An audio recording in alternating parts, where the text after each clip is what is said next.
All right, Jarvis here. I thought for our mindfulness today, instead of doing a meditation or a mindfulness practice, I'm going to tell a story about the mind. And this might have happened to Mr. Hansen when he was young, back when he was just a young farmer and used to complain about things and about how much work he had to do. And sometimes he was so frustrated that there was so much to do, and he wished he had some help, and he wanted some kind of magical help with it. And he was walking out to the field. He had to go bring the cows in one day, and he happened to see a wizard sleeping in the field. Now, even though Hansen was a farmer, he knew what wizards looked like, and he knew that if you could catch a wizard, you could make him give you a wish. So he snuck up on the wizard while he was sleeping. And this isn't the kind of thing he'd do these days, but he snuck up on the wizard and he took his shoelaces out, and while the wizard was sleeping, Hansen tied him up.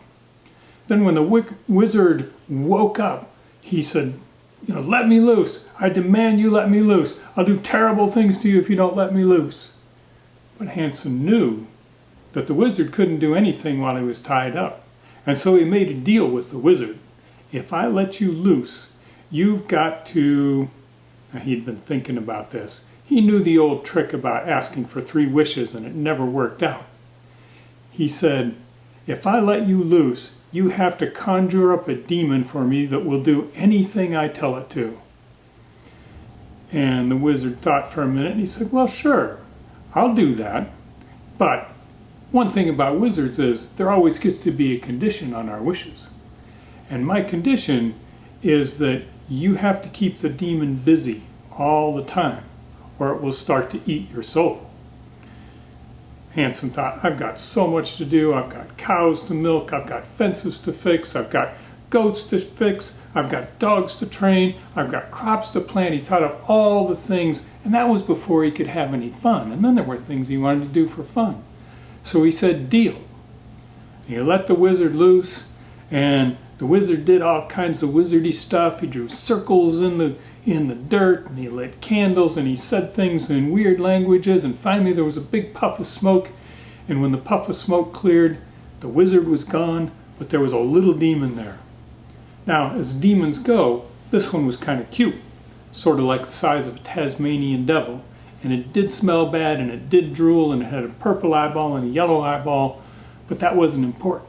The demon looked at him and said, "Give me something to do."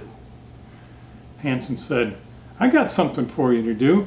I want you to go out to the field. I want you to round up all the cows and bring them into the barn." "It shall be done, master." And bam! Demon disappears. Pretty soon the cows start all coming towards the barn, and Hansen's just sitting there on the bank watching it. Cows get in the barn. The demon pops up before him and says, "It's done. Give me something to do." So, "Fine. Go in and milk all those cows. Oh, and I want a big glass of iced tea." "Done, master." Glass of iced tea appears there. Demon disappears. Hansen's thinking, this always takes me a couple hours. I'm just going to enjoy my iced tea. I wish I'd asked for a comic book while I'm here. But right away the wizard pops back. "It's done. Give me something to do." "I want to enjoy my iced tea." "Give me something to do." And he looks over and the wizard's a little bit bigger. Okay, go fix all the fences on all the pastures. Make them tight. I want that wire really good. I want the boards perfect. "It shall be done." And demon disappears, and in the distance Hansen can see the fields, the fences getting better and better. And he's still only halfway done with his iced tea. And he's starting to worry, like, this demon is fast. What am I going to do? And the demon pops back right away. "Give me something to do." Okay, build me a tree house. The best tree house in the whole world. "It shall be done." Demon pops out, and right away the demon pops back and points to the big old oak tree. "It's done." Well, I want to go check out the treehouse. "Give me something to do." Just hang out here. I'm going to check out my treehouse, dude. Demon's definitely bigger. Now the demon's bigger than Hansen, and like the eyes are starting to drip pus, and I don't want to go into all that. If it was a longer story, I might. Hansen's getting desperate. Like he can feel this thing tugging at him, and he knows the demon's going to kill him, and he can't think of anything, and in desperation he says, "Get me a glass of water from the other side of the world. It shall be done." As soon as the demon pops out, Hansen starts booking off, running to where he saw the wizard sleeping. And he's just hoping that the wizard's going to be there. And he's running, and the demon pops back, and the demon's running after him with the glass of water, and it's Talon Demon Hand. "It's done, master." And the demon's definitely bigger, and it's definitely threatening. And Hansen's looking over his shoulder, and bam! He trips over the wizard, who for some reason is sleeping there. And Hansen says, "You got to help me. You got to help me. The demon's going to eat my soul. The demon's going to kill me. I don't know how to keep it busy." The wizard said, "Well, I knew there'd be a problem with this, but because I like you, I'm going to give you a secret." And he pulls a hair out of his long curly beard. And he says, "Give that to the demon and tell him to straighten it using only his claws. I need something real to do. Just do it." Hansen's desperate. The demon's right there. "Give me something to do." And Hansen says, straighten the hair out." And the demon grabs it in his demon claws, and he pulls it up. And he says, "It's done." As soon as he lets go, the hair curls up again.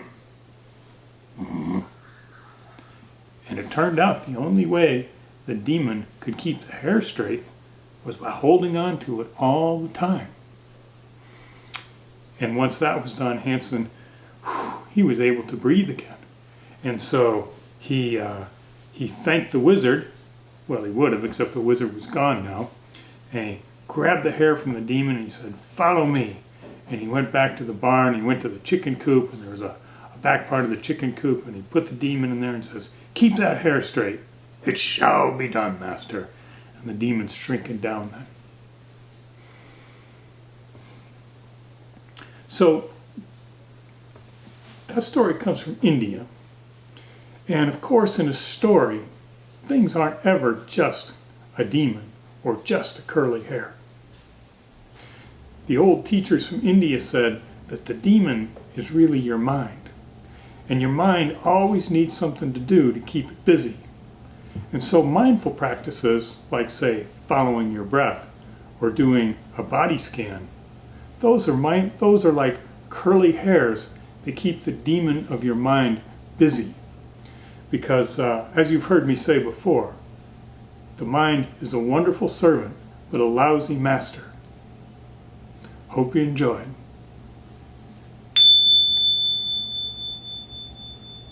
Peace, homies.